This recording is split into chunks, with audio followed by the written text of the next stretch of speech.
Ameublement Tanguay en première ligne.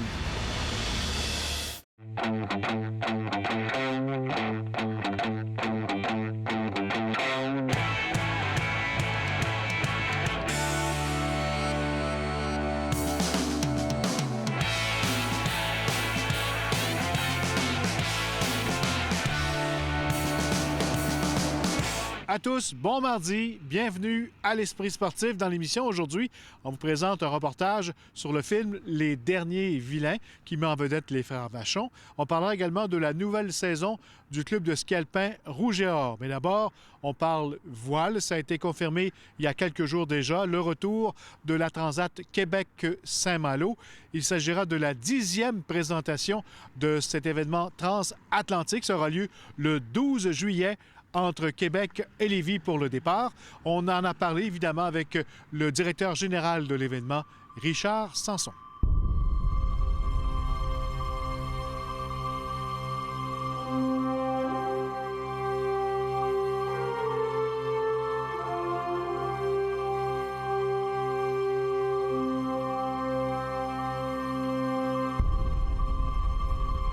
En plein mois de décembre, on va parler voile parce que ça arrive très vite, la prochaine édition de la Transat Québec-Saint-Malo. Vous êtes de retour de Paris et je pense qu'on peut confirmer que ça va avoir lieu encore cette année, 4 ans après celle de 2016. Les coureurs étaient très heureux de revenir à la Transat. Ils adorent Québec. Je ne sais pas si c'est l'eau, la ville et toutes ses qualités, mais les coureurs sont très heureux du retour de la Transat. Et puis ça va être la 10e édition cette année. Donc là, ça n'a pas l'air de ça. Il faudrait casser la glace ce matin, mais du 2 au 12 juillet l'an prochain, le 12 le départ, et puis du 2 au 12, il va y avoir de l'animation pour la 10e édition de la Transat 2020.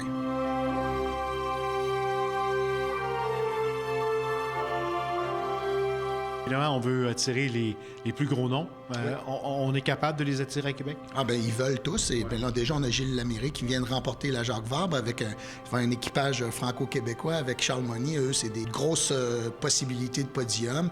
Atlas ont une très bonne équipe aussi en Open. Donc, je pense que les gros noms de la course vont tous être présents. Tous ceux qui font Brest, Charleston vont être présents. Et il y en a d'autres aussi qui ont démontré leur intérêt. Là, déjà, les inscriptions depuis samedi qu'on a lancé la vie de course, ça entre tous les jours là, de façon constante. Il faut les traiter dans l'ordre parce qu'on va taper à 40 bateaux, c'est trop. Donc, on va arrêter entre 35 et 40 embarcations, ce qui devrait être un record là, de tous les transats.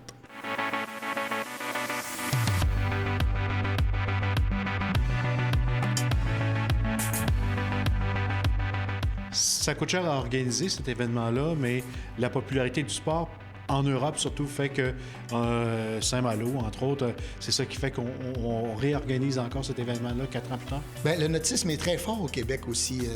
Tu vois, à la Marina, il y a beaucoup d'embarcations. À Sillery aussi, il y a une grosse culture maritime. Puis la Transat, c'est la 10e édition. Donc, ça fait des petits, ça. Donc, il y a des équipages québécois. Il y a de la relève pour Georges Leblanc. Il y a beaucoup de coureurs qui ont fait leur marque au Canada. Et cette année, ça va être la 10e édition pour la 2020. Donc, on est bien fiers d'avoir 3 équipages québécois. Mais il y a beaucoup d'engouement, oui, pour la Transat Québec-Saint-Malo. Les équipages participent financièrement. On sait qu'en France, il y a beaucoup de sponsorship.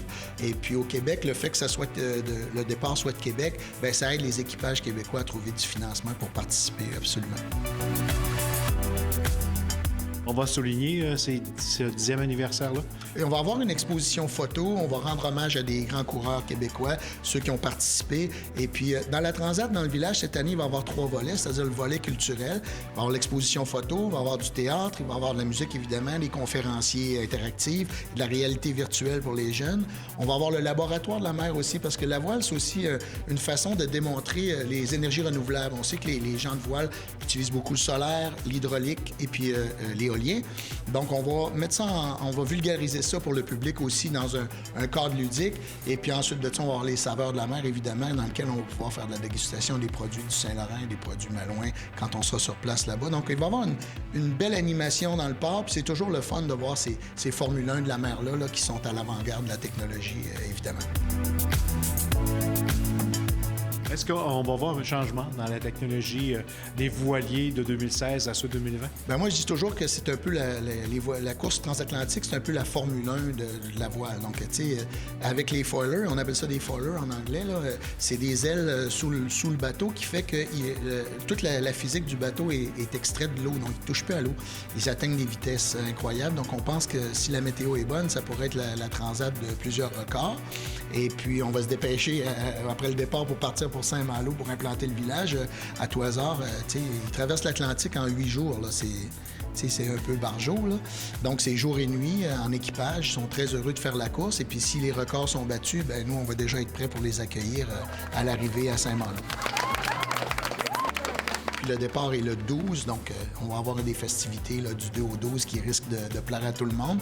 Et puis le départ de la course en face de Québec, Lévis, là, c'est l'endroit fantastique pour voir un départ de course. Là. Je pense que les gens vont se masser comme par les autres années, le long du fleuve, l'île d'Orléans. Et puis on fait les 5 bouées, 5 villes aussi pour amener les bateaux à passer près des côtes, Rimouski, Rivière-du-Loup, Gaspé, Percé. Donc les gens vont pouvoir voir les bateaux tout au long et les suivre là, tout au long de la course jusqu'à Saint-Malo de façon réelle dans le Saint-Laurent, mais aussi de façon virtuelle après, là, jusqu'à Saint-Malo, puis pour l'arrivée là-bas. Restez là après la pause, on parle ski alpin rouge et or.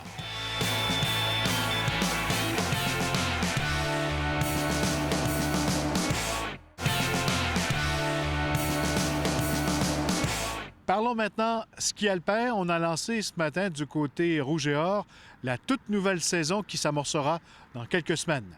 Voici Dans l'action. C'est à la mi-saison que s'amorcera une nouvelle saison pour le club de ski alpin du Rouge et Or, dirigé par l'entraîneur-chef Sven Pouliot. Champion en titre du RSEQ, les hommes tenteront de remporter une 4e bannière en 5 ans. C'est avec un noyau presque intact que les skieurs Rouge et Or feront figure de favoris encore cette saison. 5 gars qui ont terminé dans le top 10 dans le passé, avec Félix Laliberté, Jean-Christophe Allard, Samuel Lamamédy qui a gagné l'overall l'année passée, Alexandre Fortin qui a terminé 2e, on a Nicolas Leblanc, puis on a une recrue qui est en échange d'Europe, Louis Florence qui a déjà gagné une course fils universitaire en Europe. L'expérience, on a la force physique de notre côté, fait que tout ça mis ensemble, on va être capable de compétitionner tout au long de la saison puis de se rendre jusqu'aux dernières courses en avril en étant toujours en bonne forme puis prêt à compétitionner. Championne québécoise pour la dernière fois en 2013, les femmes tenteront de renouer avec la victoire après leur 3e position de l'an passé. La petite équipe de skieuses comptera sur le retour en forme de la co-capitaine Alice Stoll, ennuyée par les blessures à répétition. On a un bon groupe de 3 filles qui ont déjà terminé dans le top 10 dans le passé. Alice qui revient d'une blessure, qui a comme coupé sa préparation pendant plusieurs années. L'année passée, j'étais en blessure, mais cette année, je me suis fait opérer, puis là, je suis en retour de blessure. Mais toute la saison tout l'été, puis la saison d'automne, je me suis préparée physiquement pour être prête. Puis là, les entraînements, ça va bien, fait que je suis confiante que ça va bien aller. Les grandes finales de la saison auront lieu à Stoneham les 13 et 14 mars, juste avant la présentation du défi Ski à faire, événement de financement du club de ski Rouge et Or et qui aura lieu au centre de ski Le Relais le 12 mars. C'est la chance pour des anciens athlètes ou des membres de la communauté d'affaires de Québec de venir se mesurer entre eux sur un circuit relativement facile.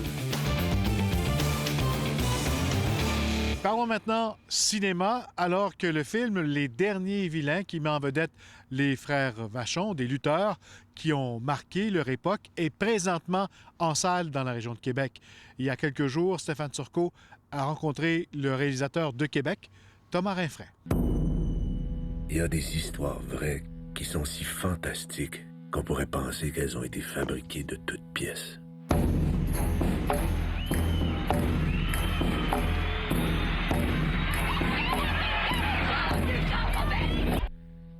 Celle que je vais vous lire en est une.